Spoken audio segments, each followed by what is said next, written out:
Yes, yes. It's about that time. It's your boy Hollywood J Blaq, my man Big Sin. This is that damn NFL show. You know how we do. Break it down a little bit. I hope everyone is having a wonderful, happy El Fabuloso Thanksgiving so far. I know it's early for some, even earlier for others. You know how it goes. It's been a long morning. I apologize, ladies and gentlemen. I've been up since 5 a.m. dealing with two dogs fighting over no fucking reason at all. It just sucks. But we here. We are live. I'm your man, Hollywood J Blaq. That's my man, Big Sin. How you doing today, sir? I'm doing good, man. It's a 4-day weekend, so I'm in a relatively good mood. That's good. There you go. See, not so bad. You didn't hit me with seven or eight gifts like you normally do, waiting for me to hop on. I know you saw me typing. I was firing this shit off. I know. Like, this man right here. Let me go freshen up real quick. A half hour later, this is what I get. I know. A goddamn Braves hat. It really took you a half hour to do this? Yes, it took me a half hour to decide that this is the way that I wanted to look to everyone. Okay, leave me alone. Don't be mean. Damn. Okay. See, it's so bad. I don't even have my damn light on. Hold on. Fuck this shit. I paid $20 for this light. There we go. I'm bright and sunny, baby. Gotta hit the dusty roads. I feel light and sunny. I feel like the light is just shining over me, daddy.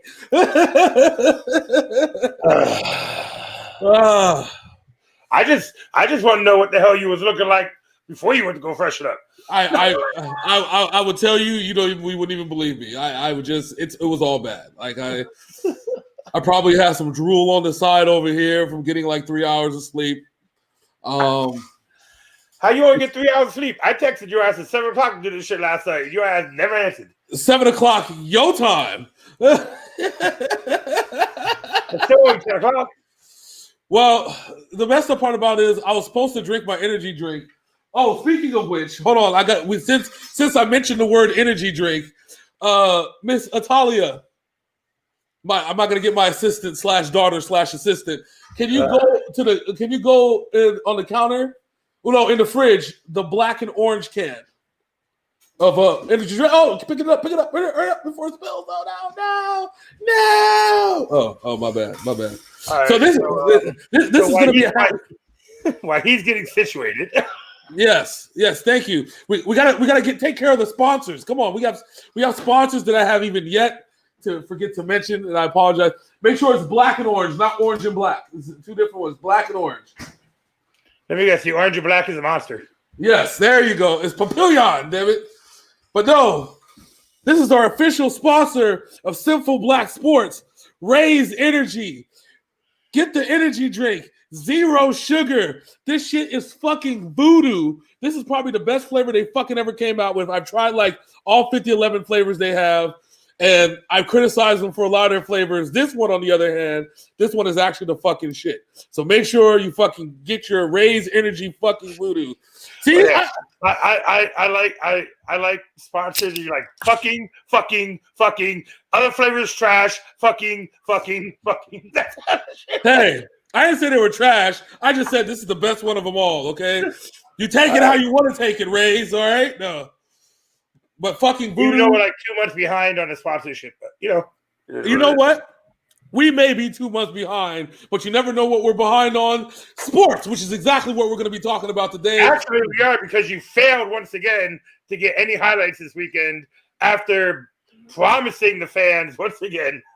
You know what? I'm going to put up all the highlights from last week today just to piss everybody off. How does that sound? That's fine. Anyway, so last week is another rough one. This NFL season has been fucked. How bad was it? I was 5-9. You were 7-7. Yay! I split the series. Yay! This season has been fucked.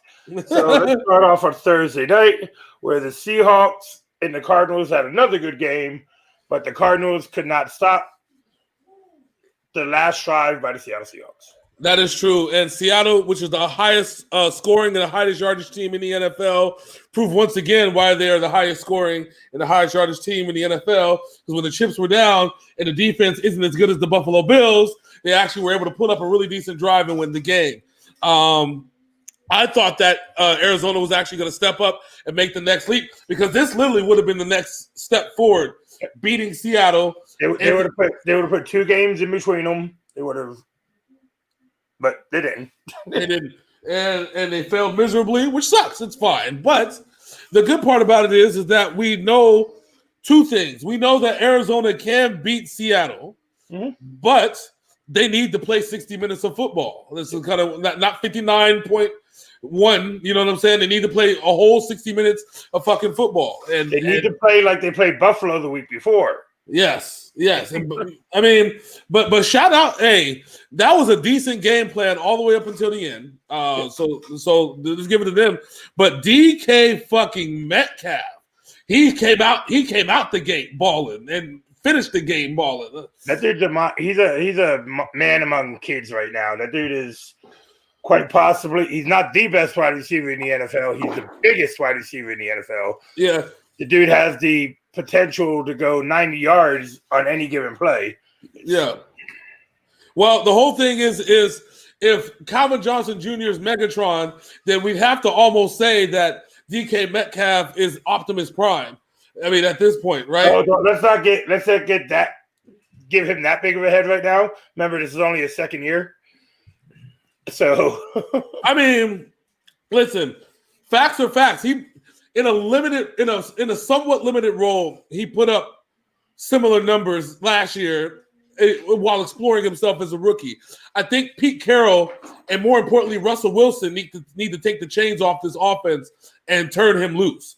They have really cost themselves games by not giving it to DK Metcalf enough. He is a matchup nightmare.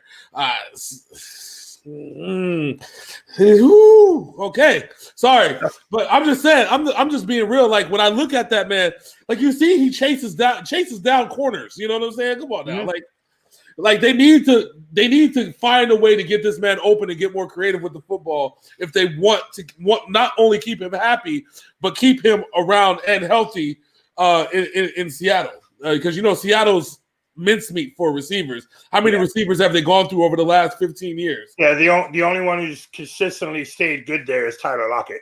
Yeah, but remember, he's only 4 or 5 years into it. Yeah. So he was a rookie when they went to the Super Bowl. So I mean, the saying.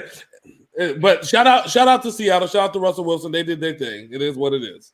All right. Next up, we have a team that's proud to be undefeated, even though they've only beaten 2 teams who are over 500. They've beaten the entire NFC East. We have the Steelers just mollywopping the Jacksonville Jaguars. Yeah, I mean, we kind of saw it coming. I mean, it wasn't one of those things that this is one of the game that if we would have got wrong and Jacksonville would have beat the Steelers, I would have gave it up on the entire season. I just would have went. I just said that this is it. We're not doing any more sports shows. Matter of fact, we're just gonna not do anything at all. We're gonna do commentary on soccer. That's gonna be what's our next venture. Instead of football, we're doing el football. Football, bitch. Football. So, Claypool is continuing to get the Juju treatment when Antonio Brown was in Pittsburgh. Everybody's covering Juju and leaving Clayton Claypool wide open, which is why he's got so many touchdowns. So let's calm down the talk on Mapletron, please. No, and that's one thing. See, that's what trips me out. The reason why Claypool is good is because everybody says Juju Smith-Schuster is a number one receiver. That's yet to be proven. Because when he was there without a second decent wide receiver, he didn't do shit. Nope, he didn't do shit. He didn't do Ben Roethlisberger's any favor, even in the preseason. Well, Ben Roethlisberger was injured last year and the year before. Well, he wasn't injured in the preseason. Okay, he wasn't injured. Come on now, let's keep it 100. He wasn't in the preseason, and Juju didn't do shit in the preseason. It was the James Conner show, right? Am I wrong? It was a whole. I didn't say you were wrong. That Juju Smith-Schuster might be a little overrated. Well, as long as they keep advertising Juju Smith-Schuster as a number one receiver, Chris Claypool's going to have all the opportunity to be the best Chris Claypool that he can be. Okay. All right. Next up, we have. So once again, the Lions were like, "Hey, you picked us. Fuck you." We got commentary. Cooper said, "Steelers, don't be hating. Don't be hating." What's up, Kevin Harvick fan? How you doing? I'm sorry, I just saw the chat now. My bad. I apologize. Yeah. See, he agrees. Yes, Juju is overrated. and Michael, I'm not hating. I'm just telling you the truth. Y'all ain't played nobody this year. No. You played and even this weekend, you're playing a beat-up Ravens team because Ingram and another running back are out because of COVID. There's no hate. That's half the fun of it. You guys are basically the Patriots early season last year when they were beating all these teams that had all these injuries. That's basically what the Steelers are this year. Yeah. So anyway, moving on. Lions, fuck them. Every time I pick them, they lose, and this time they got blown out by an XFL quarterback. It was a whole fucking setup. It was a whole set. I thought Teddy Bridgewater was playing this game. So did I. And it was XFL boy. it was a goddamn setup, and that's even worse. And see, we picked the Lions with the fucking Panthers. You picked the Panthers. I picked the Lions. I did pick the Panthers, didn't I? Yeah. Oh, because I thought Teddy Bridgewater was playing. Yeah. But then I saw here's the messed up part. When I saw the XFL quarterback was playing, I'm like, oh fuck, I fucked up. Fuck, shit, fuck. But for some reason, for one game, Carolina's defense actually showed up. For one fucking game this season. They channeled their inner Ron Rivera playbook. They're like, you know what? We'll do it for Ron, even though he's not here anymore. Okay? We're going to do it for Ron.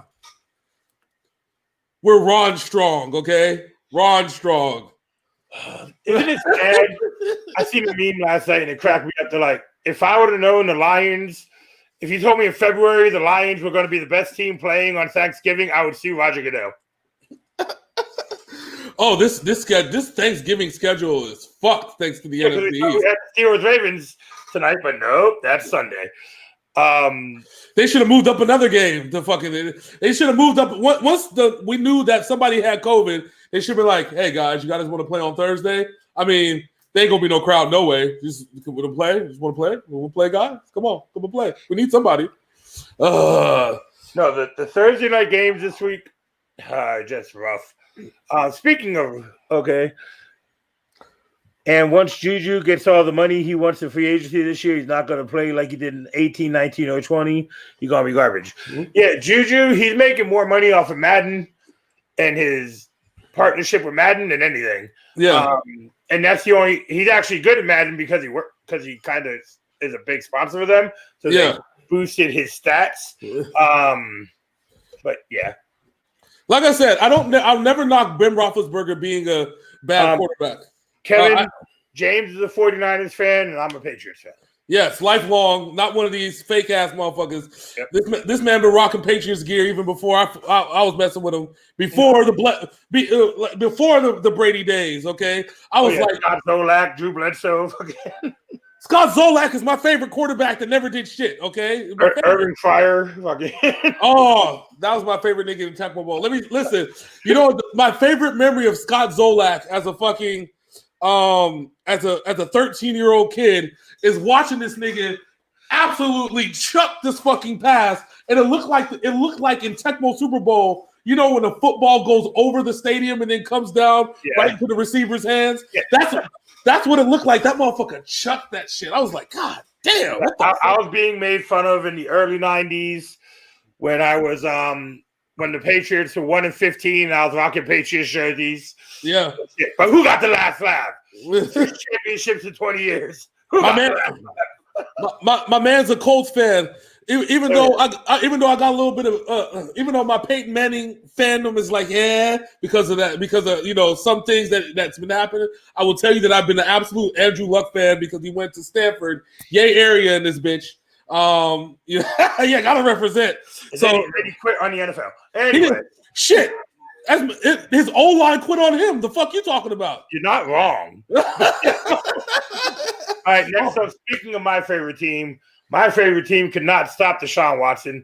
They had him dead to rights at least 10 times in this game. He got free and did whatever the fuck he wanted. Cam Newton had another good day, looking like he's Cam again. But the Texans beat the Patriots. Yeah, so here's the thing about that game. The game was actually more competitive than it looked. You know what I'm saying?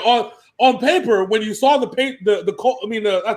Texans up as much as they were up until the last period, it actually was a very competitive game. Only a few mistakes really cost the Patriots that game. Like I said, they could not bring down Deshaun Watson. No, that's it. Which is odd for a Belichick ran team to make as many mistakes as they did. That you're not tackling, you're not doing what you need to do. What the fuck is going on with you guys? All right, Michael, you have a good Thanksgiving, bro. Thanks for joining us early. Talk to you later, man. All right, bro, man. Make sure you catch the replay, brother. I don't know what's going on with the defense. So our secondary is fine. It's our line and our makeshift linebacking core right now.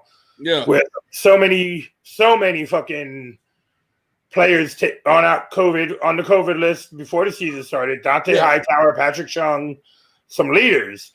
Chase Winovich has been a bright spot for us. Mm-hmm. Lawrence Guy has been great. John Simon's been great. It's just one of those things that when they're trying to make tackles, they just don't seem to be wrapping guys up. They're just like, just falling to the ground. Well, that's why I don't get either. Like I said, too many mistakes for a Bill Belichick ran defense. I don't blame the offense at all. Although a couple weeks there after Cam came back from COVID, like we said, we do not know how that actually affects an athlete. But 2 weeks after he came back, he's back to performing like he was. Yeah. Well, but remember what's killing him. It took them 7 weeks to find out that Jacoby Myers was actually a really, really good fucking receiver. That's something that I can't get over, bro. Like, in this game, they didn't even use him. Jacoby had one catch, but he only had 1 or 2 targets, which is even because this was a game where Demarius Bird showed out, but it wasn't enough. But that's the point I'm trying to get at. Like you got to make your stars stars. So you can't be like, oh, okay, Jacoby Myers is a really good receiver, so we're just not going to use him. That never happened. That never happened in I'm going to relate to Kevin Harvick fan. That never happened in fucking in Indianapolis when Peyton Manning knew you were good. He fed you the fucking football. You know what I'm saying? Ben Roethlisberger, when he found out Antonio Brown was good, before we even knew who the fuck Antonio Brown was, he fed him the fucking football. You know what I'm saying? Like, you got to find out what these receivers are made of. You got to give them the space. You got to feed them the fucking football. How many times when Randy Moss was there, did Randy Moss ever go without a catch when you knew how good Randy Moss was? Oh, no. He had a catch and a touchdown almost every game. Remember, he set the record for touchdowns of the season that year. That's what I'm saying. Feed your best players the fucking football. That's what has been tripping me out about this non-Tom Brady season, because You see, he fed Julian Edelman everything. Like, he found out Julian Edelman was good and Wes Welker was good. Feed this man the football. I feel like this offense that's built around Cam Newton isn't built around feeding the best players the football. Feed the running backs. Feed the receivers. Fuck, James White barely has had any catches since he came back from this shit, but he's barely even been targeted either. And Damian Harris has been a proven commodity. Let that man run. Feed your best players the fucking football. Exactly. We did lose Rex Burkhead for the season, which is going to hurt us in the long run. Exactly. That's gonna hurt us. That's gonna hurt you guys. Like, oh man, I saw that. I was like, fuck. Shout out to the Texans. You guys beat us. Good job. Next up, we have a game that James actually got wrong this week.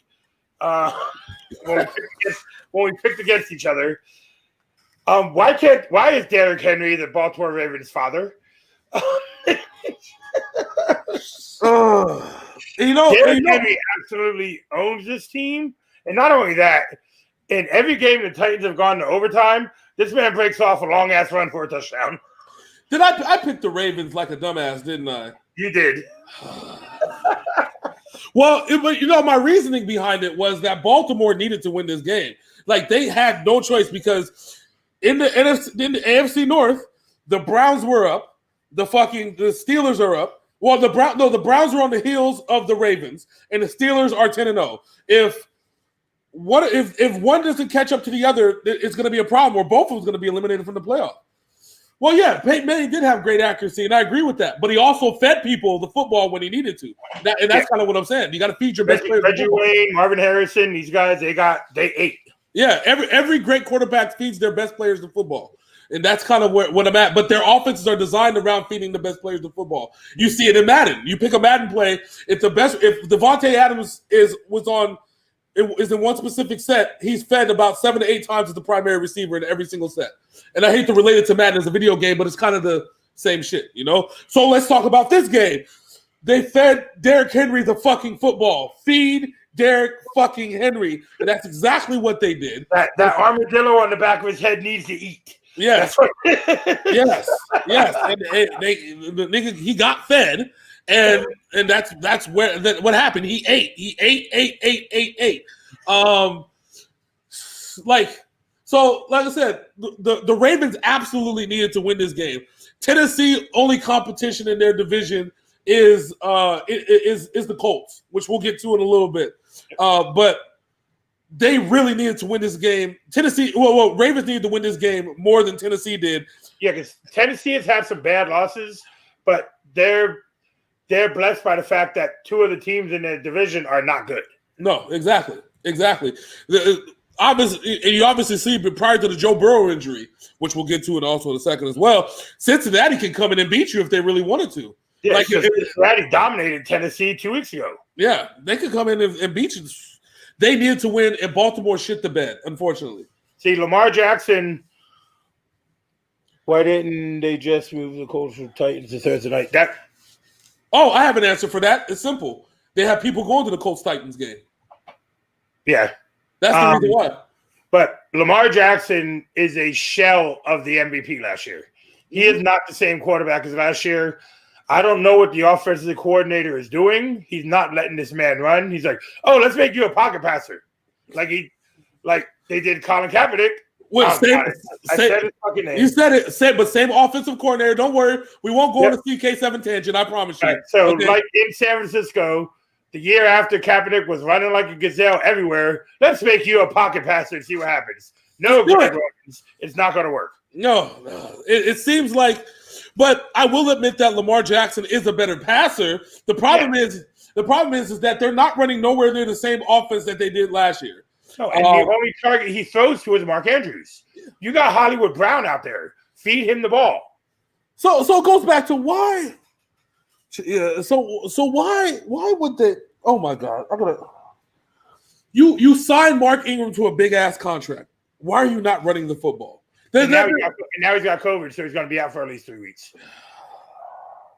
I swear, these hardballs are just making the same mistakes over and over and over again, and it's just repetitive. So his brother been doing it for a couple years, making these mistakes the same way he did in the NFL. that quarterback, Patterson, whatever the fuck that nigga name was. Why? Like, you knew this nigga Patterson was garbage in Michigan, and why the fuck? I don't know. I'm not gonna go there. This is not a college football show. I will clown Jim Harbaugh's ass in the end. I love him, Jim Harbaugh, but I will clown his ass to the day that the cows come home. But this is not a college show. It's a pro show. Yeah, that hit that Chase Young did, I was like, that man.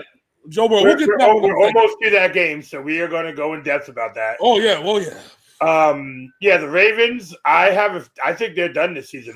I think this season is over because that division, you got the Browns, who are playing very well and have a weak rest of the remaining schedule. The Steelers are obviously undefeated. They're going to drop 1 or 2 games before the end of the season. Yeah, but I think the Ravens are done. Yeah, Ravens are even if they go 10-6, which I think they're still gonna go. I think I called them. The problem is you got the Raiders, who are still good. You got the fucking Browns. Yeah. You got the Dolphins. You got Tennessee. You got the Colts. You have all these teams that are playing better than them. And the Dolphins, to me, are going to be the ones that play spoiler for everybody. There's 7 teams in each division going to play. The Dolphins, teams like the Dolphins and the Raiders are going to spoil it for everybody trying to get into the damn playoffs. That's going to be the huge problem because I think the Colts are going to end up taking this division, the South, if the Tennessee loses a game or two, which they very well might. You know what I'm saying? Yeah, they can lose Sunday to the Colts. But the Colts defense is elite enough to carry them and Phillip Rivers into the playoffs, and possibly even a first round bye if they can sneak one out. You never fucking know how this shit goes. Yeah, all it takes is Pittsburgh to lose a couple games and Kansas City to lose a couple games, and Indianapolis got that bye. Yeah, well, the Chiefs have already lost 2 games already. They lost one, but they can be on a slate to lose probably 2 more. And if the Colts come in, slide right in. You know what I'm saying? Everybody, like I said, the Colts, the fucking Dolphins, and the Raiders are going to play spoiler for everybody trying to do what they want to do in this playoff, and this shit's just gonna blow the whole fucking shit out the water. And I'm here for it. God damn it, I'm fucking here for it. I love it. This is why I love football. All right, next up we have. So at the beginning of the season, if you were to tell me the Cleveland Browns would have a better record than the Baltimore Ravens, I'd be like, yeah, you're funny. Tell me why you lying. You're sitting here today finally justified for picking the Browns. The Browns have a winning record as the Browns beat up Carson Wentz in his soft-ass arm. I knew Philadelphia was going to fail everyone, God damn it. I knew it, and I fucking knew it, and I fucking called it. Because Doug Peterson tied with the Bengals, is still first place in the division with a 3-6 record. That is the greatest chess move in the history of. That's gonna define their season. Watch, they're gonna win this division because of that fucking tie. I promise you. I promise you. Watch, it's gonna be so bad that the Giants are actually gonna be able to have an opportunity to win the division, but because of the fucking tie. Oh, goddamn fucking Eagles. Why? Why is this division so horrible? Oh. Every team in the division has 3 wins, and we're at week 12. It all adds up, baby. Yes. Yeah, it's funny. 3, 6, 9, 12. Oh, my God. The division is undefeated.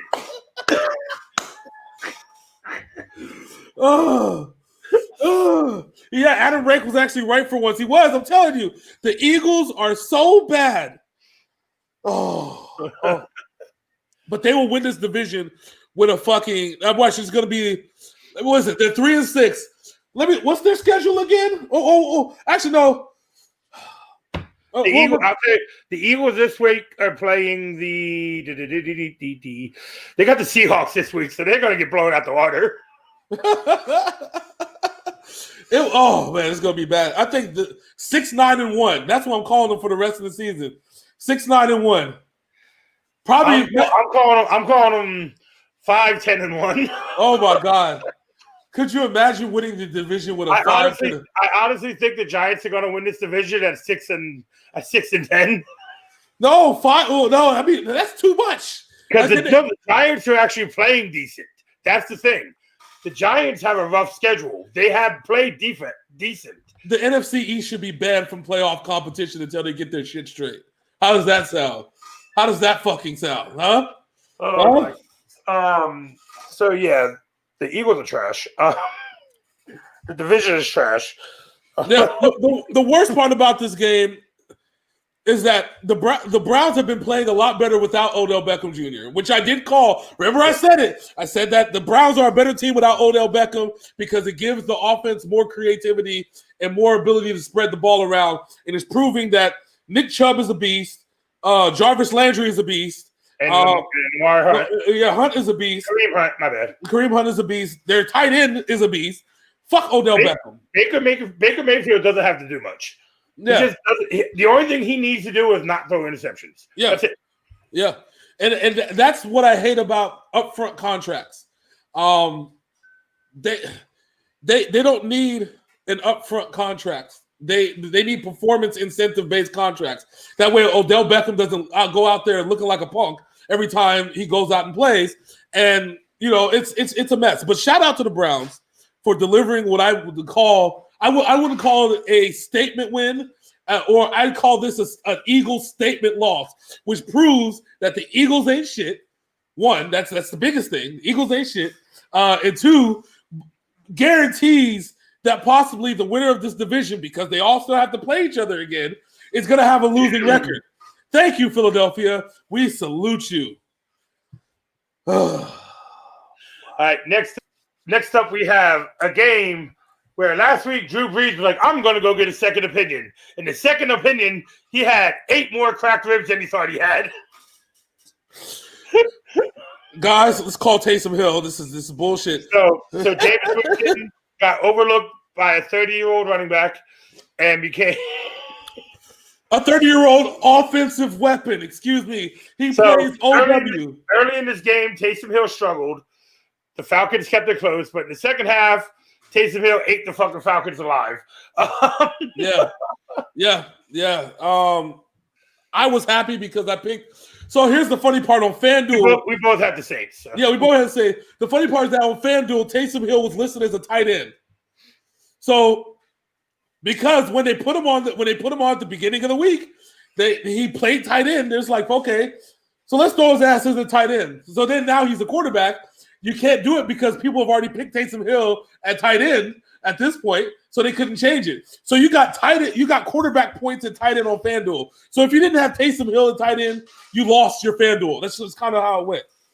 Oh shit! Guess who's in the building? Yoshi, what's up?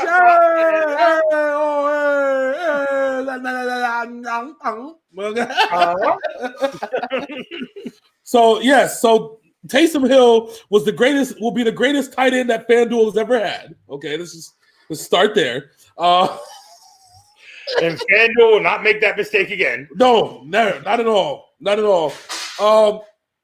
I'm worried about now the long-term implications of this. You said we got Drew Brees got more cracked ribs.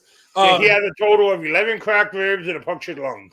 He's got more cracked ribs than Eminem has albums. God damn it, which is never a good thing. Never a good thing. That's the tech line.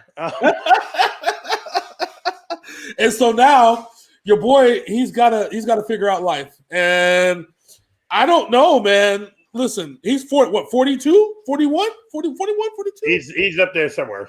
I know he's at least 1 year younger than Tom Brady.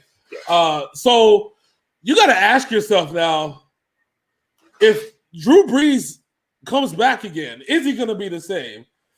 I feel like this is the Colin Kaepernick, Alex Smith moment from 2012. You know what I'm saying? Oh, he had an injury. Alex Smith had some injuries. He's only going to be out for a few weeks. Let's see what Taysom Hill has. I mean, let's see what Colin Kaepernick has. It's not ironic that they both have the same number, by the way. I just want to throw that out there as well. And just said, Taysom Hill is the new shiny toy, the new 30-year-old shiny toy, ladies and gentlemen. I just want to point that out. He's a 30-year-old shiny toy. I feel like we're talking about Brandon Whedon, but we're not. We're talking about Taysom Hill, okay? Yes, because remember, Brandon Whedon was a rookie at 29 years old. I know. Yes. Fucking, how was a rookie? I felt like we were watching a movie. What's that damn movie with the old dude? Is it Necessary Roughness? That the dude was like 37 years old, playing quarterback at Texas State University. Yeah. Oh God! So the Saints beat the Falcons. So this was brought up earlier. This game featured a young quarterback who has a torn ACL, MCL, and structural damage in his leg. So Macaulay Culkin is again home alone. Why? Oh my God, that's hilarious. Okay, so the Bengals and the default team were having a decent game, and then the Cincinnati Bengals offensive line sacrificed Joe Burrow to the gods. Yes. Chase Young absolutely murdered this man. He got hit from the back and on the top of his thigh. That is never a good thing. Yeah, sure. Whenever you get ACL, MCL, and structural damage, none of that is good at all. Like, literally none of that. None of it. None. Joe Burrow was on set to be the offensive rookie of the year this year. Yep. And so, oddly enough, though, depending on how many rookie, so now the title of rookie of the year is in offensive wise is actually might end up belonging to either Claypool or Edwards-Helaire, who's been absolutely killing it in Kansas City. Yeah, I think Claypool is going to get it just due to the fact that the Steelers have a record that they have. Yeah, and they're already giving the man a nickname. Yep. You know what I'm saying? But stop it with Mapletron. Stop. Stop. That's just racist. I wish I could put that fucking gif with the dude with the giant clock. Stop it. Stop it. That's just racist, okay? Racist. But Mapletron. He's Canadian. Is it really racist? He is from Canada, isn't he? Yeah. That's countryist, okay? Not everybody likes maple syrup. Oh. Anyway, Alex Smith got his win. Yep. This week. He played very well. Alex Smith is going to be the comeback player of the year. There is no doubting that.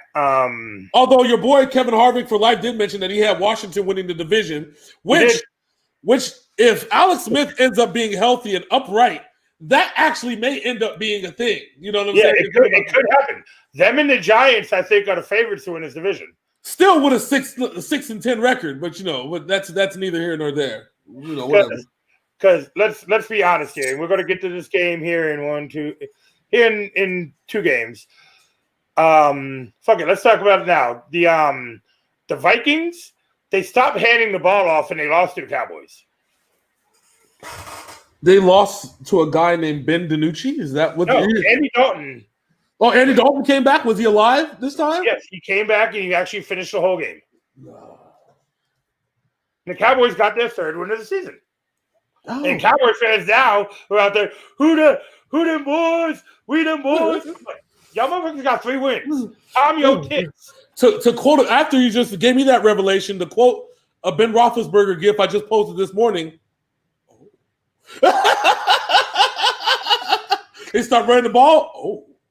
So what you're trying to say is that if Dalvin Cook doesn't get the ball, I don't follow. Let's see if I'm going with this one. If Dalvin Cook doesn't get the ball, then the Vikings lose? Yes. It's almost as if the math adds up perfectly. Dalvin Cook had 9 touchdowns over their 3-game winning streak. And hi, let's have Kirk Cousins throw against his very bad Cowboys defense, and let's have Kirk Cousins throw interceptions against his very bad Cowboys defense. Yes, that's the right thing to do. Woo! Woo, baby, yeah! Woo! Oh my God. This is. I have a feeling Kirk Cousins eventually is going to end up on one of our teams, and I'm going to be very upset about it. I hope not. I hope he ends up like in the XFL. How does that sound? Yes, with The Rock. Yes, he needs to start over in the XFL. Hey, he's going to go to the XFL and be like, Do you smell what Kirk Cousins is cooking? Yes, and turnovers. Yes, apple fritter turnovers. Okay. Fuck. Fucking Kirk Cousins, son of a bitch. Oh yeah, the Cowboys got their third win, which makes them tied for the win total in the NFC East. Oh my God. My God. It gave our boy Davin the right to talk shit about the Raiders, even though the Raiders have a much better record than the Cowboys. Like I said before. All right, so next up, we have a team that has been mathematically eliminated from the playoffs, taking on a team that likes to blow leads. But they didn't blow a lead against the New York Jets this week. The Los Angeles Chargers won them a football game. They wouldn't be mathematically eliminated in the playoffs and they play the NFC as opposed to the AFC East, okay? I'm like, can we just do this 1 year? Put the Patriots in the NFC East real quick? They dominate. They just go under. Matter of fact, if you keep them in the NFC East, they'd win the whole division over and over again. Like it's no fair to anyone. But the Jets continue to be the laughing stock of the NFL. If Adam Gase does not get fired, I think the New York Jets franchise needs to go to the XFL. So I'll do you one better. If Adam Gase does not get fired after an 0-16 season, the Jets need to be fired from the NFL. Like I said, they need to be bought by The Rock and put in the XFL.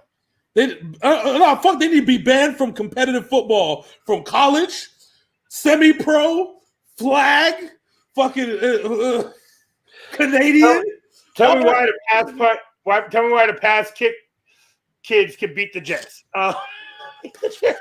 Dude, Vanderbilt can beat the New York Jets. UNLV can beat the Jets. Penn State, who has yet to have a win this year, can beat the New York Jets. Northwestern would absolutely dominate them. Fucking Ohio State would embarrass them and shut them out. Notre Dame would fucking just kill everybody on that team. USC, UCLA, and San Diego State would obliterate them. Things I trust more than the New York Jets getting a win this season? You know what I'm about to say. That's right. Jay Cutler. Smoking Jay Cutler, baby. Woo! Oh, my fucking God. Why do the Jets exist? No, the funniest part about this is Bart Scott and Rex Ryan talking about Bill Belichick needs to be fired. Y'all play for the Jets. Y'all just mad because you're going to get past the Patriots. That's what your problem is. Listen. If I was on the Jets, I would quit and go work for ESPN. That's what I would do. Like, I'm retired. Fuck this shit. I'm done. I think Sam Darnold's faking an injury just to fucking so Joe Flacco can get murdered. I think that's what I'm saying. Oh, yeah. Sam Darnold's like, nope. I have mono again. I'll kiss Demarius Thomas again. Like I said, I will kiss everyone here. If you keep putting me in the game, I will get everyone sick. Don't fuck with me. Okay.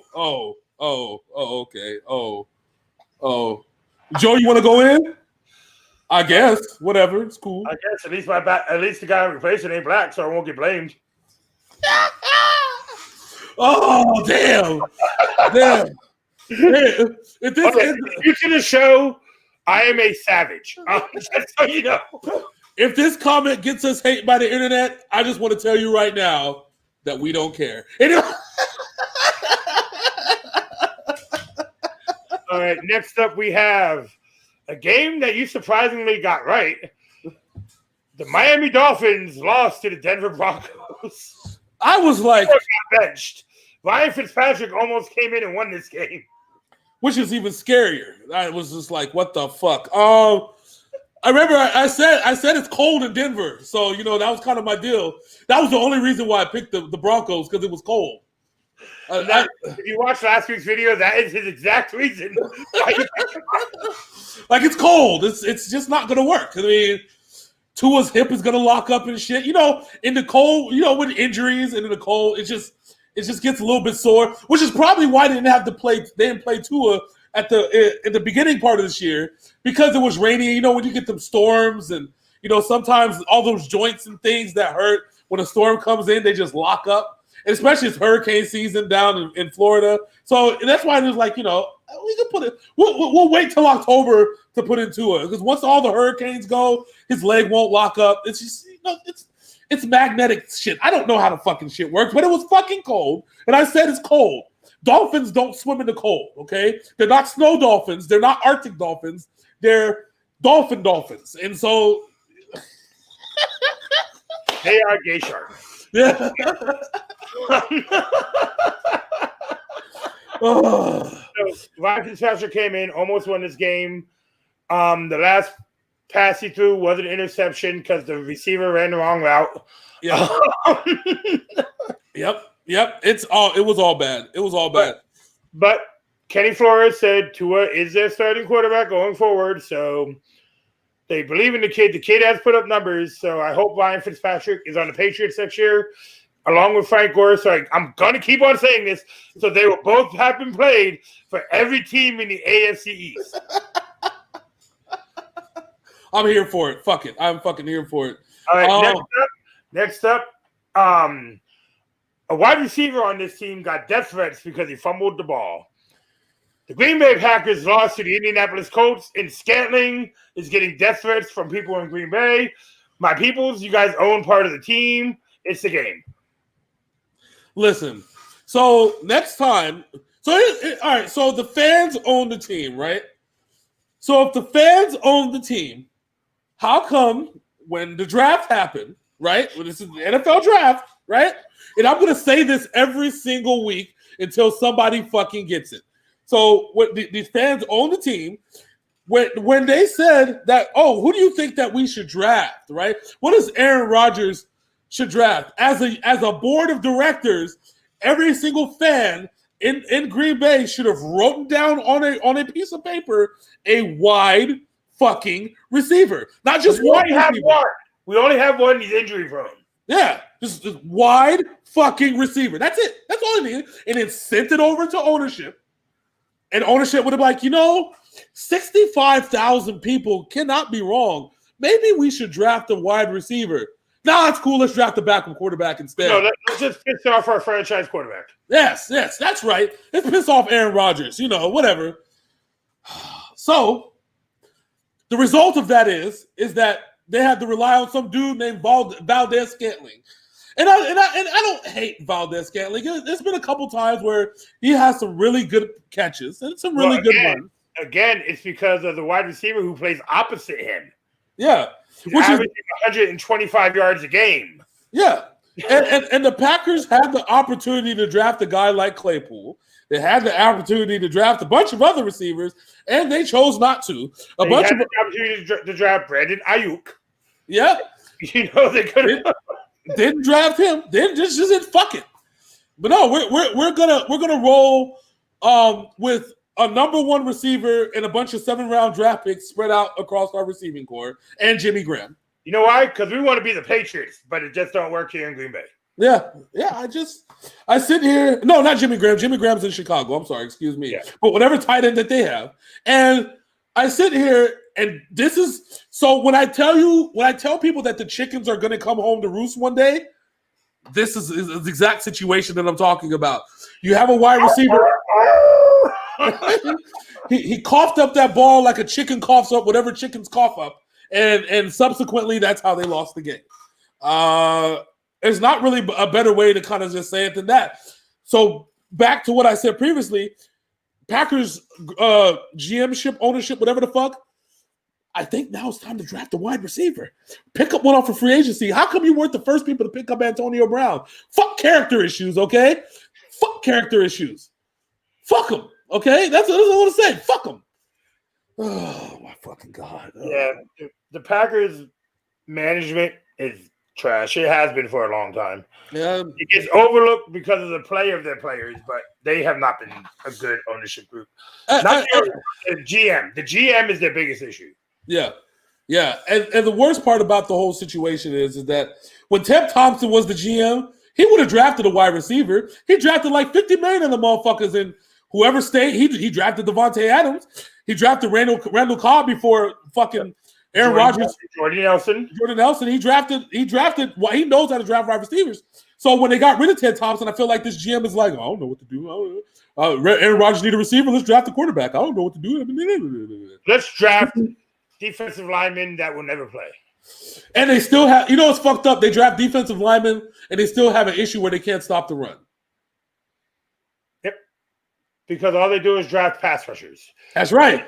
All right, so next up, we had a shootout in Las Vegas. But that shootout is because both defenses are trash. And how do you leave Travis Kelce wide open by 20 yards in the end zone at the end of a game? How, you say? How? I'll tell you how. Because they couldn't develop a pass rush. So they couldn't pressure back Patrick Mahomes to do anything. So Patrick Mahomes was running around. Because you had one Raider far to the left, one Raider far to the right, and Travis Kelce just hanging out in the end zone. It would slide to the left. Other corner slide to the right. Receiver, one hop this time.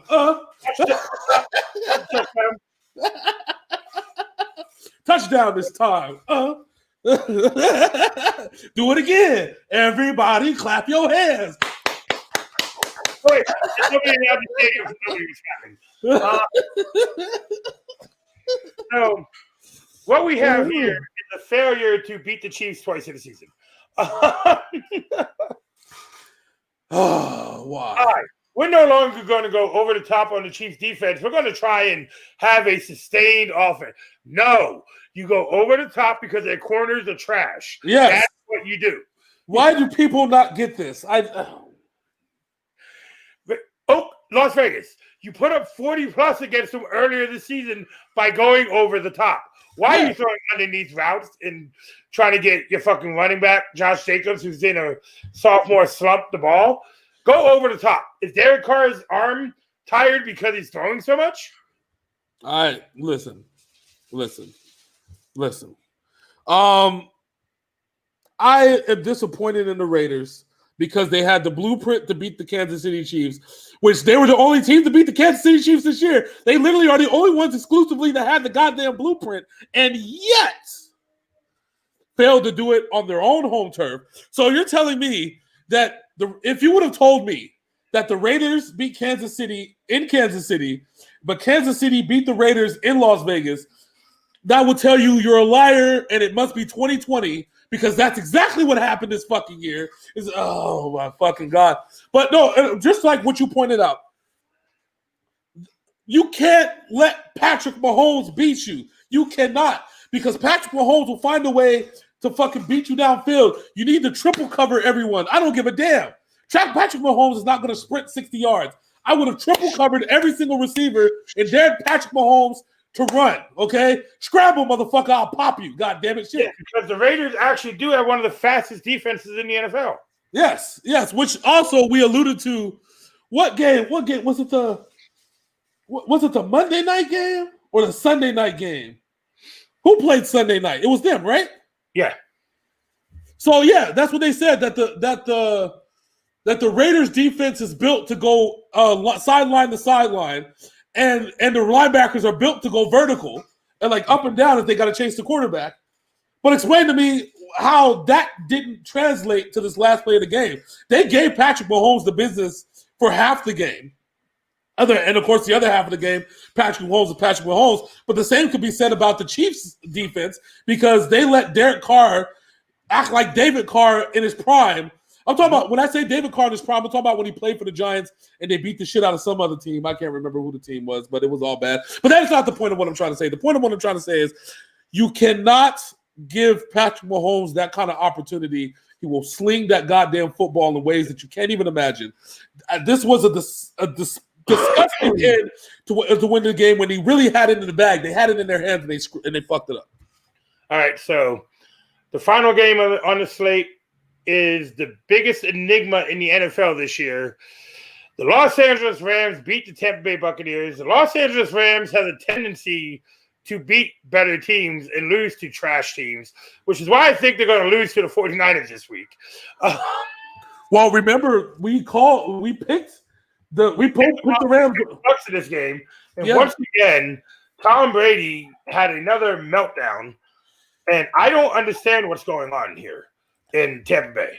Well, let me tell you, when the Rams got the ball and they drove straight down the field on a Bruce Arians defense, and fed Cooper Kupp and Robert Woods the whole entire way, I knew it was going to be a fucking problem. I said, this defense is not going to be able to hold these guys. I said, wow.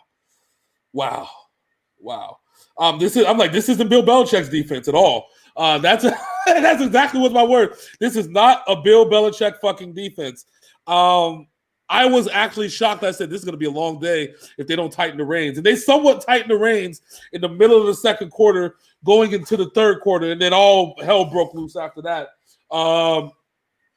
But Tom Brady needs to stop. See, remember how we just talked about feeding your best player? Mm-hmm. At some point, if you know Jalen Ramsey is basically straddled and humping Antonio Brown every time he breaks out for a pass, Tom, I love you, okay? I think you're a really, really great quarterback. Hey, you have 4 other great receivers. You don't need to keep feeding Antonio Brown. Hey, feed Mike Evans. Feed Chris Godwin. Hey, feed Gronk. What about Scotty Miller? What about Edelman Jr.? Okay, feed that motherfucker. You know what happened there? What? Brady finally has black receivers. So he's like, oh, they're not white guys. Yeah. Which should make it easier to find the only white guy in the receiving corps. God damn it, give it to Scotty Miller. Fuck. Oh, sorry, my bad. I'm just angry. I'm just upset. I literally picked this game, and I thought this was gonna be a fucking blowout, and I was not only wrong, I was completely wrong. Again, the Los Angeles Rams have beaten the Seahawks. Yep. Have beaten the fucking Buccaneers. Yep. But they've lost to some trash teams, which is kind of sad. The Rams are going to be the perfect 8-8 team. They are taking on Jeff Fisher mode. They are in full-on Jeff Fisher mode.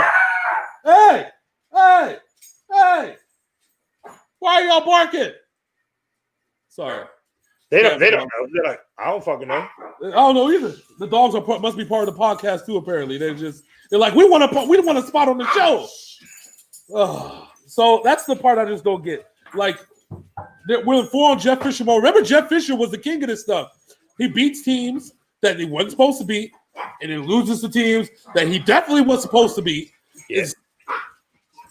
So we have Jeff Fisher 2.0. That's just essentially we've elevated ourselves to Jeff Fisher 2.0 now. Sean McVay continues to run the same offense that Bill Belichick defunct in the Super Bowl. He refuses to change. He's a stubborn son of a bitch. Yeah, but it works against certain teams. So. Yeah, certain teams that it shouldn't have worked against a top 5 defense like the Bucs. But guess what, buddy? It fucking did. Oddly enough, though, the defense still had 2 interceptions in this game. So they still, you know what I'm saying? Like, they did hunker down and do what they were supposed to do. But at the end, Tom needs to stop. But once again, and this has been a running thing with Bruce Arians, quarterbacks in the first year in Bruce Arians' system have a tendency to throw a lot of interceptions. Yeah. And it's quarterback friendly, but depending on I feel like Drew Brees in Tampa, which that was going to be the first option, right? That Drew Brees was supposed to go to Tampa and Tom was supposed to go to New Orleans. Yep. Think about what Drew Brees would have done with this offense, with Antonio Brown. They'd be undefeated. Yeah, and I'm not saying that Drew Brees is the better quarterback, but he's less of a gunslinger. He's more so like... Yeah, he'll take the down low shit. He'll take the checkdowns. Yeah. In New England, Brady had no problem taking the checkdowns. But for some reason in Tampa Bay, he's like, yeah, guys, I'm just going to yeet. And I yeet. Yeah, just cheating on the down low. So that's what this one was all about. Straight eating. Yeet all day. Yeet, all right, so that was week 11. Week 11 is in the books. We are heading into week 12. And it's Turkey Day. It's Thanksgiving once again. Happy Thanksgiving, everybody. Now, let's get to the slate of week 12 games. Woo! There's 3 here on Thanksgiving. There's only 2. The team with the best record is playing in the first one, and that is the Texans at the Lions. Oh, my God.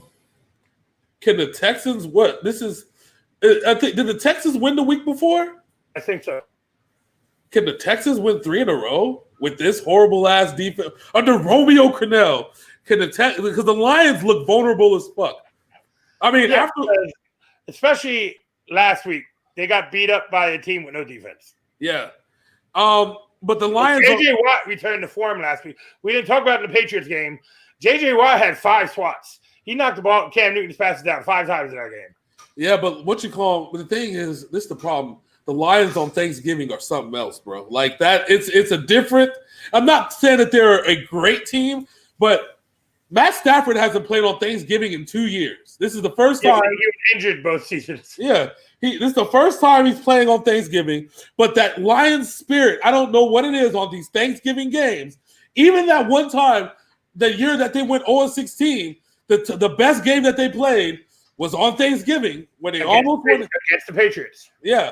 When they almost did it, like, listen, I like Houston in this game, and I'm probably going to pick Houston. But don't be surprised if fucking the Lions channel that Thanksgiving, because logic tells me that, like, if this was on Sunday, I'd pick Houston, like, all day. I wouldn't even question it, like, Houston, next, right? But this is Thanksgiving. That Thanksgiving spirit, that turkey gets on that field, you know what I'm saying? Like, and let's not forget, Adrian Peterson has won the turkey leg 4 times on Thanksgiving when he played in Minnesota. I'm saying. You know what? I'm gonna roll the dice. Detroit. Let's go. All right. I'm gonna go with the Texans here.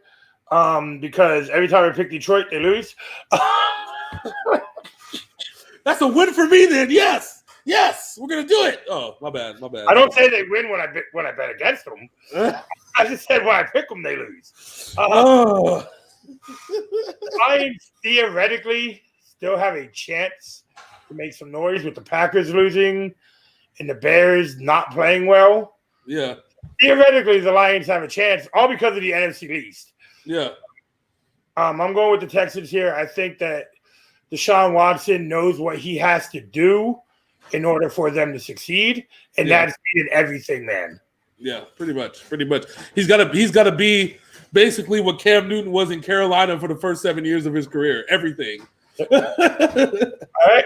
Our second game of the day is the Washington Defaults taking on the Dallas Cowboys. Oh, Andy Dalton's back, but Chase Young likes murdering quarterbacks. And didn't they play the Redskins when fucking Dak Prescott got hurt? I thought that was the Giants. Was it the Giants? Okay. Because remember, Logan Ryan made the hit. That's right. Sorry about that. Okay. So Chase Young likes murdering quarterbacks. That hasn't changed. Chase Young is a quarterback murderer. If it wasn't for his injuries, he'd probably be the defensive rookie of the year. Yeah, very easily. So I'm gonna have to go. I'm gonna go with Washington. I'm also going with the Defaults just because I trust them more than I trust the Cowboys. Yeah. It's also everybody's getting fired if the Cowboys lose on Thanksgiving 2 years in a row. And guess what, boys? I'm here for it, baby. Yes. Jay Jones quarterback next week. Yep. He's like, we're signing Capper Kalanick. Goddammit. It's not Colin Kaepernick. It's Callan Kaepernick. All right. It's twin brother from another mother. You just see a motherfucker out there. You just see a motherfucker out there in a ski mask. They never show his face. Colin Kaepernickovich. That's what it's going to be. He's going to be Russian. Colin Kaepernickovich. Yes, Colin Kaepernickovich. You're both taking the Washington no names, the Defaults. Yes. This is your first time watching. We changed the Washington football team to the Washington Defaults due to the fact that Hollywood over there just kept on calling them the Redskins. Yes. Defaults, baby. Woo! All right, so now on to our Sunday slate of games. We are starting off with the Los Angeles Chargers taking on the Buffalo Bills. This is probably going to be Justin Herbert's toughest game of the year. This is the first. The Chargers only have 3 wins. Yeah, yes, but keep in mind, Justin Herbert, and to an extent, their running back, who I forget their name, and Keenan Allen are actually having career years. But the Chargers running back is a rookie, so this is a career year anyway. Did you see that video of Joey Bosa kicking Carson Wentz? Yes. Carson Wentz deserved it. Anyways, Carson Wentz needs to be kicked for being a bitch. I'm sorry. I saw that shit. I'm like, damn, Carson Wentz must owe Bosa family money because we all know they're mobsters. Well, fucking the Bosa's goddamn some assholes, but I love them. That's why we have poor Nick is out for. Oh wait, shit! Cameras everywhere. Oh shit! What are you talking about? Cameras everywhere? Fuck it. Oh. I'm on TV, Mom. I'm on TV. Buffalo needs to win this game to stay ahead of Miami. Yeah. And New England is still hanging around, even though if they lose one more game, they're done. But New England is still creeping around somewhere. Yeah, which is a good thing, not a bad thing, because it keeps everybody on their toes.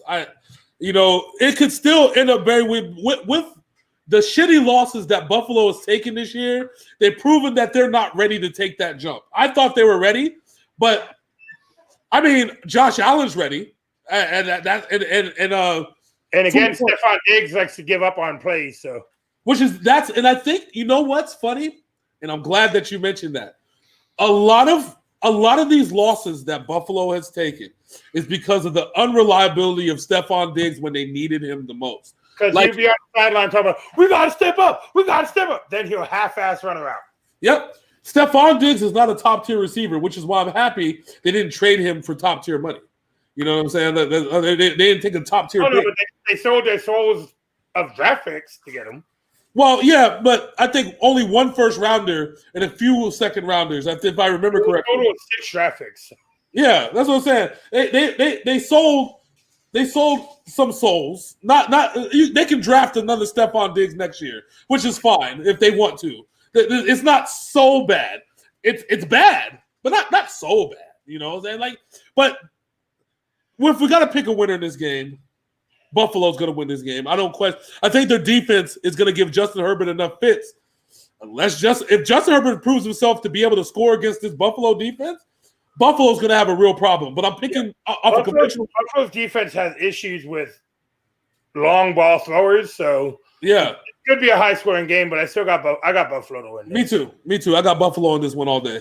So next up, we have probably one of the best games on the docket this week.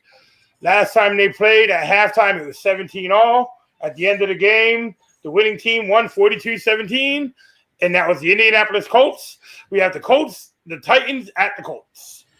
So, like I was alluding to when a Kevin Harvick fan asked why the game wasn't switched to Thursday, it's because they have fans actually attending the game.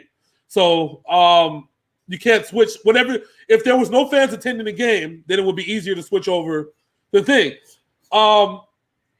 But aside from that, the Colts right now are the team that nobody's talking about. But they're also the team that are top of the freaking AFC yeah, South. If they win this game, they almost solidify winning this division. And it being at home, and I don't think that the Tennessee really knows how to handle the Colts when Phillip Rivers gets going. I'm going to pick the Colts in this one. I think Derrick Henry's going to have a huge game, even with the tough Colts defense. But Ryan Tannehill is going to be the reason why they lose this game. I'm going to pick the Colts all day on this one. Yeah, I'm going with the Colts too. That defense is too damn good. Yeah. What are they? The number 2 ranked defense in the NFL? Yep, that's right. And they're continuing the tradition of last year and the year before, where they were just a top tier defense and they've only gotten better. Next season, the Colts will be the number 1 defense in the NFL. And I'm saying that because all these players in this defense are young, but like 2 people. Yep. And they're all under contract for a few more years. And they got plenty of cap room until then. So the Colts' dominant defense is going to be there for a long while. And that's something that Peyton Manning never had when he was there. Yeah, very true. Very true. Not this good of a fucking defense. And Andrew Luck didn't have an offensive line or defense. No. Well, he had an offensive line when Frank Reich first got there 2 years ago. He had a center in Jeff Saturday. That's it. Yeah, that's true. But hey, well, Frank Reich had kept Andrew Luck relatively scathe-free up until that playoff series, and then you know what I'm saying. Then when he got hurt, and subsequently why he ended up retiring, and you know. All right. So next up, we have the XFL quarterback against the Minnesota Vikings. What is with Teddy Bridgewater? Is he hurt? Like, is he hurt? The leg that he hurt a few years ago is re-aggravated. Yeah, they want to. They're really looking out for the long term thing. But what is it? What's this dude's name? Is PJ? What the fuck is his name? It's PJ something, right? Yeah, PJ something. This coach says I think he was the quarterback of the team that wore red jerseys in the XFL. Listen, I looked at this quarterback stats. I couldn't remember where he's from, but I looked at his XFL stats and dude really lit it up. He would have been the MVP if the season would have kept going. Yeah. I mean, oddly enough, there's some XFL alumni. If this dude actually performs well, this could really not only be a boon for him, but really a boon for the XFL as a whole. Because it's now proven that the XFL can actually bring NFL caliber athletes into Well, if you remember the first version of the XFL a long time ago, Tommy Maddox came to Pittsburgh and put up and won. Yeah, Tommy Maddox and Rod Smart. Rod Smart's still one of the top 10 best kick returners of all time. You know what I'm saying? Yeah, he hate me. That's right. You know what I'm saying? Like, that's why I'm really happy about this. But let's go back to the game.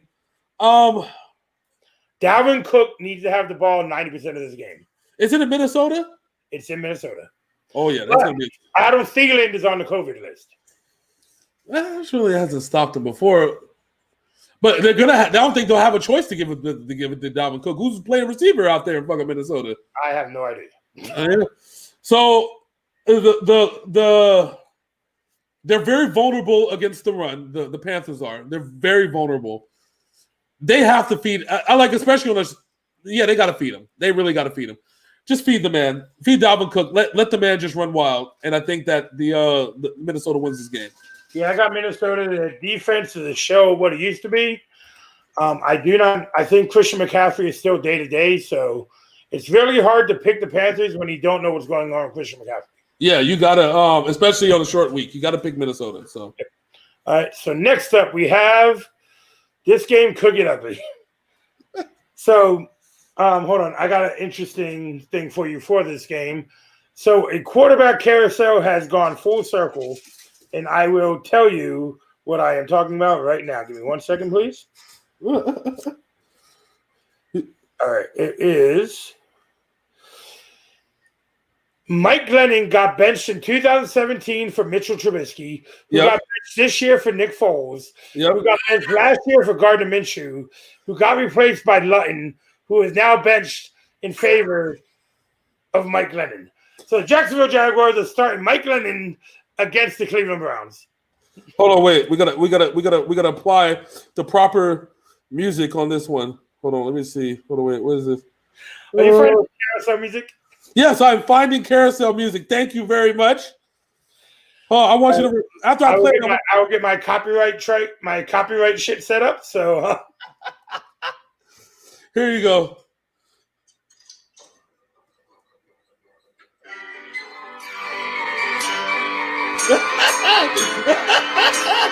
That's exactly what's going down in this game. No copyright. It's under 10 seconds. No copyright. Okay. It was the creepy carousel music. That's what it is. This is all bad. The battle of third stringers. The Browns look good. Yeah, pretty much. Jaguars do not. The Browns are going to win this game. The sad part about it is when the Jaguars have played the AFC East like they're trying to win the AFC East.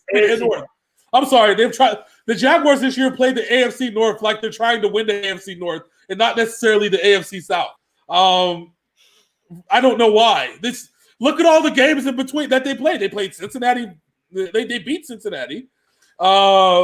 And Joe Burrow beat Jacksonville, but they played them tough. They played the Steelers tough. They played they played the Ravens tough.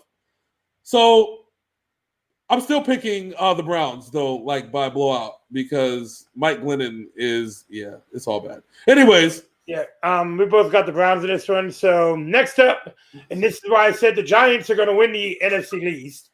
The Giants are taking on the Cincinnati Bengals. The Cincinnati Bengals have named Brandon Allen their starting quarterback for the rest of the season. Oh, God. Brandon Allen was the last. He played in fucking Jacksonville for like 3 seconds and then died. Well, it's a better option than their other backup who they brought in last week, which is Ryan Finley. Oh, my God. Oh. You know, they still would have had that 6'7" quarterback that one they had last year who was amazing. Yeah.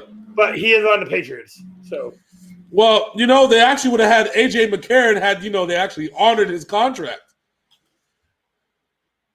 Nah. You know, it's hilarious. This is the hilarious part about this whole quarterback situation in Cincinnati, okay? So Cincinnati would have had A.J. McCarron as a quarterback had they not screwed him over by claiming the year that he played and tore his ACL as a year that he was ineligible to play under the free agency rules. And he fought for an entire offseason, and then they ruled his contract invalid, which made him a free agent. And I don't know where A.J. McCarron is at all. He is Deshaun Watson's backup in Houston. So he went from being a backup and wanting a starting job opportunity to being a backup. Yeah, but there's a big difference in backing up Andy Dalton to Deshaun Watson. Big. Yeah, the big difference is that he's not going to play. That's the big difference. Oh. He didn't play in Cincinnati because Andy Dalton barely got injured in Cincinnati. Well, except that 1 year when they were on their way, and then everybody on the Bengals got hurt. Remember, they fucking Andy Dalton got hurt, AJ Green got hurt, Tyler Eifert got hurt, both running backs got hurt, fucking defense got hurt, special teams got hurt, the coach got hurt. Everyone. Yeah, I am going with the Giants here. Yes. Dimes is going to pick this team apart. The Giants by a lot. Daniel Jones is going to put up MVP numbers. Well, NFC East MVP numbers. That's only like 200 yards passing, maybe like 40 yards rushing, 2 touchdowns and an interception. That'd be the best quarterback play the NFC East has seen in a long time, okay? Ever since Dak Prescott was there. Oh, God, we need Dak Prescott back in the NFC East. This is just... Yeah, but you're not going to see it because you're not going to see... I think Dak Prescott is not in Dallas next year because Jerry Jones did not pay him when he had the opportunity, and we see how bad John DiNucci is to the fact that a random motherfucker came in and almost won a game, almost beat the Steelers, and now Andy Dalton is over here, and you know Jerry Jones likes him some white quarterbacks. So listen, after this year, if they don't back up the Brinks truck for fucking Dak Prescott, just rule out the entire Cowboys as an organization for the next 10 years. They will not be relevant. The thing is here, because they asked Robert Kraft about Dak Prescott. Yeah. And he says Dak Prescott would make a good fit in New England. Oh, of course he would. Of course he would. Let Dak Prescott come to New England. Listen, New England could sign Dak Prescott and still they'll sign him to a max contract because a lot of these contracts in New England drop off next year. Yeah, okay? At the end of the season, the New England Patriots will have $75 million in open cap space. Dude, they can sign Dak Prescott, put a couple and draft the rest of the weapons because of the draft capital that they've amassed, and then be good for the next 4 or 5 years. And also next year, don't forget all the people who signed out for COVID this year are going to be back, including a nice shiny wide receiver who is injury prone in Jacksonville. Yep. Mr. Marquise Lee, who people forgot signed with the Patriots at the beginning of the season. Yeah. This is I'm happy about this. That's what I really want. I really want them I really want your boy to go to I'm really hoping because That's the only place that I feel that would use a skill set. You know what Josh McDaniels would do with a Dak Prescott? Mm-hmm. Jesus fucking Christ. And that's nothing against Cam Newton. No. Cam Newton is given what he's been given. I think Cam Newton has done a decent job, especially having to deal with COVID, having to come back at COVID, having to play with essentially no weapons, and the offense not being designed around the weapons that they actually do have. And the offensive line has been injured all season. Yeah, I expect Cam Newton to be in a place like Washington, Chicago.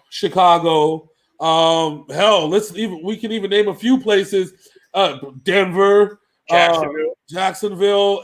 There's a lot of places that Cam Newton can go and sign a fat contract to prove himself again. I'm not even worried about that. But Dak Prescott in New England would be a godsend. That would set New England up for the next 10 years. I'm calling it right now, and that's because Jerry Jones fucked up. You know what I'm saying? I think Bill Belichick would back up the Brinks truck for Dak Prescott. If you can get him for 5 or 6 years. Yes. Oh fuck it. I think if they could be like, we know that the NFL revenue is going up. Let's lock him up on a Patrick Mahomes contract. You know what I'm saying? Let's give him that Mahomes money. You know what I'm saying? And they would still have money to get pieces around it. Yep. 10 years, and then we negotiate every 4 or 5 years. Shit. You know what I'm saying? Like, let's go. Let's fucking go. All right, so moving on, we have the Arizona Cardinals traveling to Foxborough to take on the New England Patriots. Angry Cam Newton is angry. So, if you've heard of the press conference after the game and leading up to this week, he's angry. Oh, he's pissed. Yeah, because they knew he should have won. They had an opportunity to win that game and they fucked it up. Angry Cam Newton showed up 2 weeks ago, and you see what happened when Angry Cam Newton happened. They won against Baltimore. Yeah.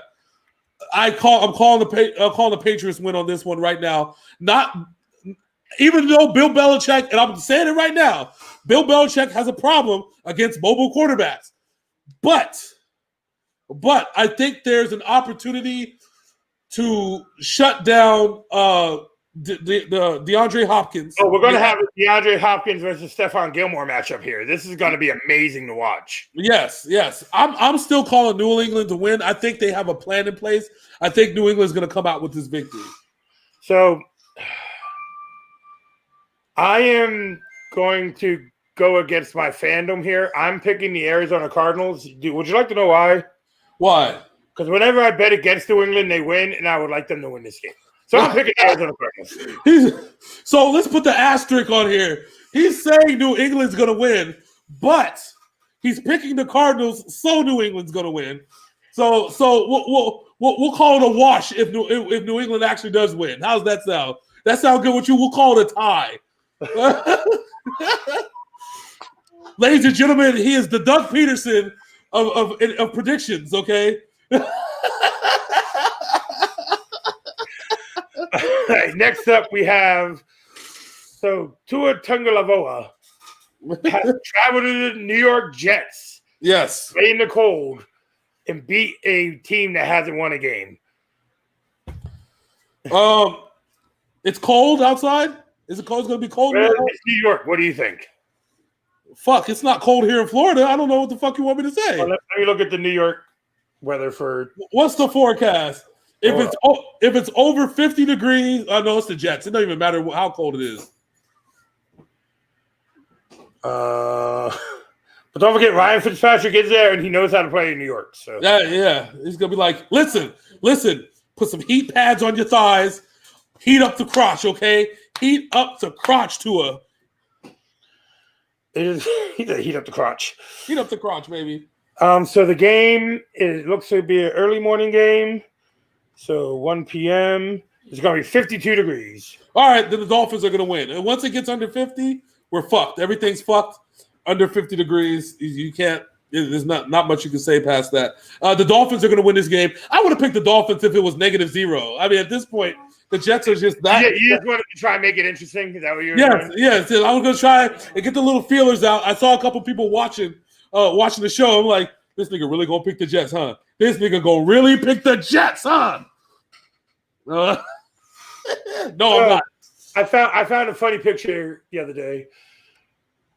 Last Sunday marked Frank Gore's long time in the NFL, And Frank Gore was in the NFL before the current Thursday Night Football setup. Oh my God! What wasn't Frank it? Gore is on pace to play in the league when his son gets drafted next year. That would be hilarious. I'm here for it, though. I'm here for it. Listen. Because his son is a beast, too. And you know what's hilarious about the whole Frank Gore situation? He is literally averaging the same amount of yards per carry, 3.5, as he's averaged his entire career. So not only is he playing, he's playing at a Frank Gore level, okay? You never know if this man's going to go for 20 yards or 100. He's done it both this season. It's fucking crazy. Frank Gore is timeless. He must be protected at all costs. He's a year younger than Tom Brady. I just think it's hilarious that he's been consistent at 3.5 yards a carry his entire career, and it has never wavered from that. The only reason I bring up Frank Gore because Frank Gore plays for the Jets, but I'm picking the Dolphins here. Yeah, we're Dolphins. Frank Gore has been amazing. It's gonna be a Frank Gore revenge game, baby. Oh yeah, because he was on the Dolphins last year. Every game he plays against the AFC is a revenge game. Until he plays in New England. Watch next year. Bill Belichick. We just signed our biggest signing of 2021. We have the established veteran leadership in the backfield. Ladies and gentlemen, I bring to you Frank Gore. Frank Gore, would you like to? and we also drafted Frank Gore Jr. Could you imagine? Damian Harris, James White in the Gore father-son combo. The Gore dynasty, baby. I think Sony Michel is gone after this season. Yeah. Because Damian Harris has made Sony Michel a non-factor. After such a high, too, just yeah, he ran us through the playoffs that year. They won the Super Bowl. So yeah, it's because no Tom Brady. That's what it is. Tom Brady made Sony Michel awesome. That's what it was. And injuries and COVID. Yes. Fucking COVID. All right. So next up we have Las Vegas Raiders. The Raiders at the chokiest team of the chokiest teams, the Atlanta Falcons. Oh, this is going to be a long day for Atlanta. It was a long day for Atlanta with Taysom Hill, with Michael Thomas just absolutely shredding and destroying them in the second half. But the Raiders are going to do it all passing. Josh Jacobs is going to absolutely mow through them. This is going to be a high-scoring game if Atlanta can stay in it. I mean, the Raiders' secondary is vulnerable. I call if the score is like 40, like if the point total is 45, take the over, and they're going to cover the whole thing. Though it's going to be a high score. I think Julio Jones is going to have his best game of the season here. Yeah, but it still won't be enough. I got the Raiders win this game. Me too. The Falcons still lack a running game after Todd Gurley gets 15 carries. That's my problem. Todd Gurley has revitalized his career because they play indoors. Yes, but the weather's not affecting him, so he's actually been playing rather well this season. He has, but after 15 carries, you got to count him out. That's the limit. 15 carries. Once they got to space his shit out. And if they remember how mad that one dude got at us for saying Todd Gurley will only get to see the ball so many times? And we've proven it right. That's hilarious. Oh, you guys are wrong. I should find that comment. I wish I could find that comment. That's not gonna happen. I know it's one of the NFL preview shows from last year. No, it was a couple years ago. 2 years ago. It was the season after they lost to the Patriots in the Super Bowl. Yep. I gotta find that. I'm gonna frame it, and I said, "Hey, remember me?" Just reply on it after 4 years. Told you so. Look at like, how's this working out for you, buddy? All right, so we both got the Raiders in this one. Next up, we have an AFC North matchup. Yeah. Shell of Lamar Jackson. No Mark Ingram. No other running back. Nope. No, I think it's Homer. I think his name is. Homer? Yeah. Taking on the undefeated Steelers. So I see the Steelers being 11-0 after Sunday. Yeah, unfortunately for the rest of the NFL, the Steelers are on a roll. I think we were on pace. We said 14-2. Is that what our modified pick was? Yeah. I think that's where we're on pace to hit for. We're on pace. I think the Steelers only have two threatening games, which I believe is the Chiefs still, Yeah, so I don't think this is one of the threatening games that I had on the list because once they dominated again, I think, yeah, the Steelers are gonna just roll. Yeah, they got this. They got the Ravens can beat the Steelers, but They're I don't just see not. it happening. Yeah, just not going to. That's what they can. The Steelers still got the Chiefs and the Browns to play. So Yeah, they're just beef game. Myles Garrett's trying to slap another nigga with a helmet. and yeah, well, Myles Garrett is on the COVID list this week, so he's not playing. But they're playing the Jaguars, so they don't really need him. They don't need him. So next up, we have here's that Enigma team. We have Hollywood's San Francisco 49ers at the team they decimated earlier this season, the Los Angeles Rams. We've lost more players since this game has happened last. Unfortunately. But the good thing for you guys is the players who dominated them are actually playing. Raheem Mostert and Deebo Samuel. So you know what? Let's ride that 49ers train right back through. We had a week off. We were able to breathe. Woosah. We are back in the saddle, baby. We are on slate to go 8-8. I'm picking the San Francisco 49ers. So I'm doing this as a favor. I'm doing this because I love my friends. And I actually think the Rams are going to play down to their competition and blow this game. I'm going with the 49ers here because every time they match up, they do not have an answer for Samuel or Mostert. Remember, division games are always thrown out the window, but for some reason this year, even with our limited resources, we were able to beat the Rams. And those limited resources are back once again, along with some new players. Well, unfortunately, George Kittle played in that game, and he's not there. We're still picking the 49ers. I'm not afraid. I'm not afraid. Let's go, baby. Let's go. All right. Next up, we have the marquee matchup for Sunday afternoon. We have the Kansas City Chiefs taking on a team that has not lost 2 games in a row this season.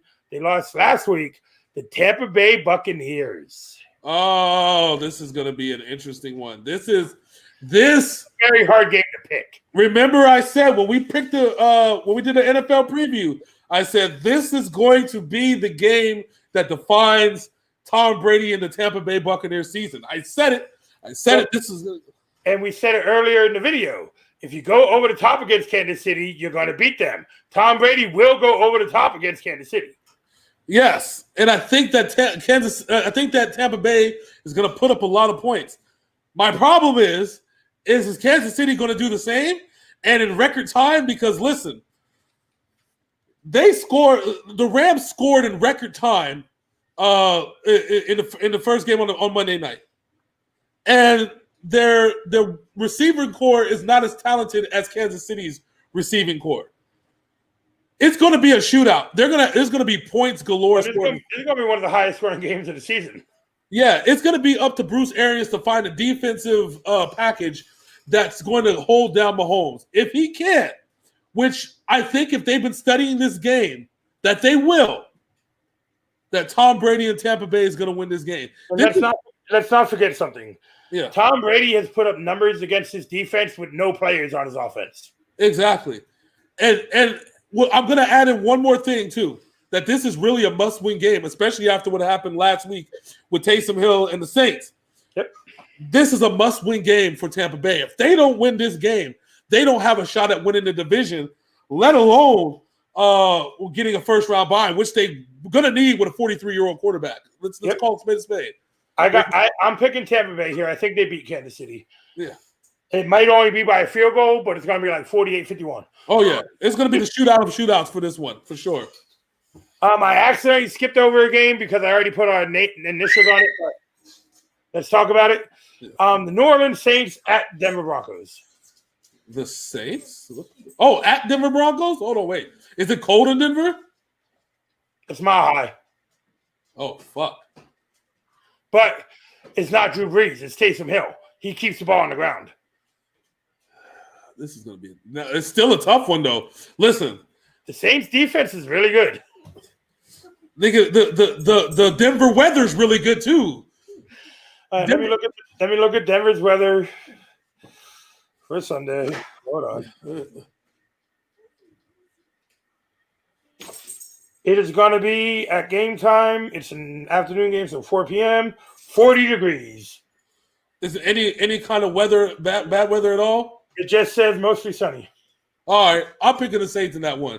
I put our initials on the Saints. So. Had there been one drop of snow, just one drop, one itty bitty fucking snowflake, just one, I would have picked Denver. Just that snowflake would have hit the ground and would have been like, Denver's gonna win this game. Fuck.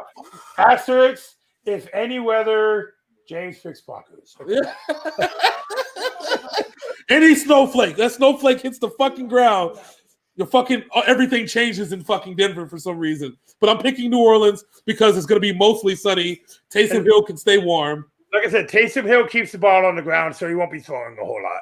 Which is going to be good. I mean, worst case scenario, Jameis Winston is going to throw 4 touchdowns and 4 interceptions and keep the game honest. So, it's whatever. Either way, I think we're going to be okay. All right, next up, we have the Sunday night matchup. We have the AFC North rivalry, the Chicago Bears, taking on the Green Bay Packers. All right. Ooh. In the frozen tundra of Lambeau Field. I am picking the Packers, even with their lack of resources on the receiving end. It is a division game in Lambeau in November. No, the Packers need to win this game. I think if they win the next 2, then they win home field. They win their division.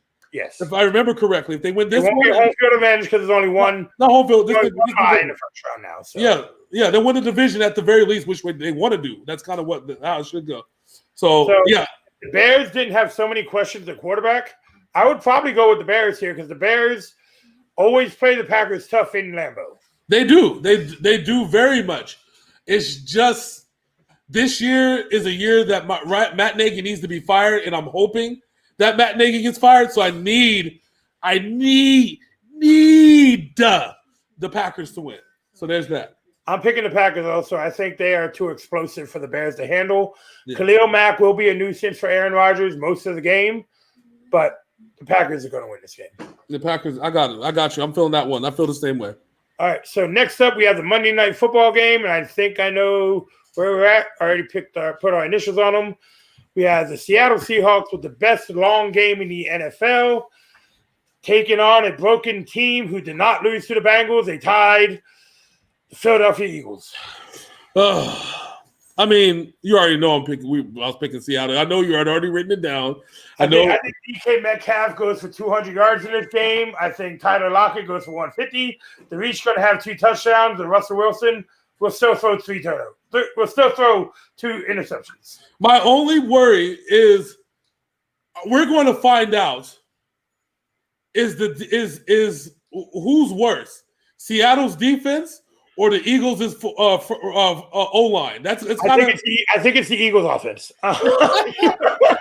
like that's what we're on tape to find out this week. That's the biggest story that's coming out of this Monday night game. Which one is worse, ladies and gentlemen? Maybe we'll put a poll up and we'll say, hey, guys, which one is worse? The Eagles O-line or Seattle's defense? I think 99.996% of you will say the Eagles O-line. And it's because of that, I think that Seattle's going to win this game. I would even if Seattle wasn't really, really good at scoring touchdowns and playing offense, I think the Eagles O-line is bad enough to where Carson Palmer keeps dying a violent death over and over again. Okay, even though I do not like him, I feel bad for Bobby Wagner because he is doing his best to keep this defense together. Well, he's trying, and at their best, they actually shut down. 2 weeks ago, they shut down.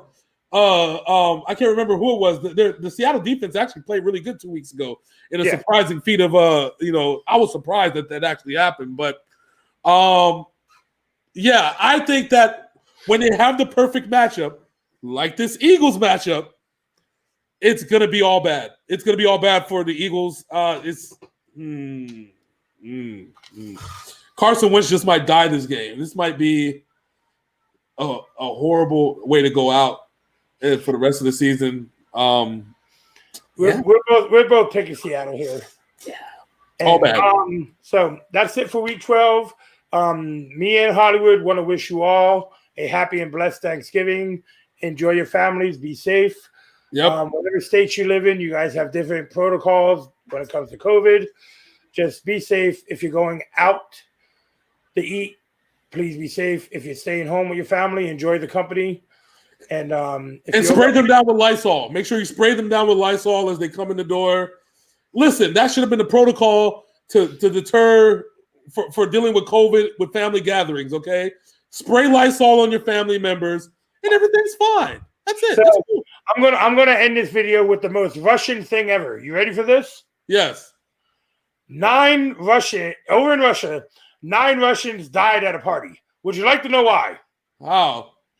They ran out of alcohol and started drinking the hand sanitizer. That is the most Russian thing ever. God damn. Just because it tastes like vodka doesn't mean it's actually vodka, ladies and gentlemen. I want to put this disclaimer on this video because hold on. Nikolai, it's clear. It's kind of pasty, but it's okay. Like Bill Engvall said, here's your sign, because it never said that hand sanitizer wasn't edible. It just says that you probably might not want to digest it. I mean, but nine people, 9 people. Oh, that shit must have hit him good. He passed out. Oh, that must have hit him good. He passed out. Why hand sanitizer? Of all things, right? Why Russians? Why? You guys play with bears and you drink hand sanitizer. Neither one is healthy. If they would have given the bears the hand sanitizer, only there'd be 9 bears dead and not 9 humans. Anyways. No, bears are smart enough not to drink anything that smells like that. Oh, Jesus. Here's your sign. Anyway, I just want to leave everybody with that insightful nugget. You can look it up on Google if you don't believe me. If you're over on YouTube, please like, comment, and subscribe. Hit that bell so you know when the Ovatyme Sports Show and the Sinful Blaq Reacts are up. If you're over on Facebook, Sinful Blaq Sports, we fucking love you guys. You guys have always been there for us. Hollywood, after this video, is going to get last week's highlights and put them on the channel. Just for you, because I love y'all, okay? And then he'll forget tonight and tomorrow and Sunday and not put anything up. No, I will be waiting in anticipation while I'm eating the famous Thanksgiving ham and the cranberry and the green bean casserole, waiting for the game to end. Like, is it done? Is it done? It's up. Fuck it. God damn it. Big Sid always calling me out and shit. Tomorrow I'm going to text James. What happened to the highlights yesterday? Oh, I got you, fam. I got you. Sunday. What happened to the highlights Sunday? I got you, fam, next week. Well, James forgot once again to put up the damn highlights. You know what? I'm going to go back to all the times I missed the highlights and put everything all up at once. How does that sound? The last time they were put up was week 7. All right, that's cool. We're gonna slap everybody with highlights all day. You want to watch football highlights all fucking day? I don't care. I'm not even gonna edit the shit. Be like, football highlights. Watch it. Football highlights. Watch it. Football. Week 8 1, week 8 2, week 8 3, week 8 4, week 8 5. It'll be my project for the next few days. But I'll start with this week, and we're gonna go prior week, so you have all the highlights you want. All right. So my name is Big Sin. That is Hollywood J Blaq. Go check out Ray's energy drinks. I don't know if we have a code that you can put in if you order online. Yes, Sinful Blaq Sports. He did not mention that at the beginning of the video where everybody watches. But anyway, Hollywood's going to go back and put it in the comments section and in the details of the video. Yes. So check out Ray's the voodoo flavor, which he says is the best. I'm going to go get some and go try it. I'll try some of the other flavors since he talks shit about those flavors. Anyway, my name is Big Sin. That's Hollywood J Blaq. This has been Sinful Blaq Sports in that goddamn NFL show. And we are out this bitch. Happy Thanksgiving. Deuces.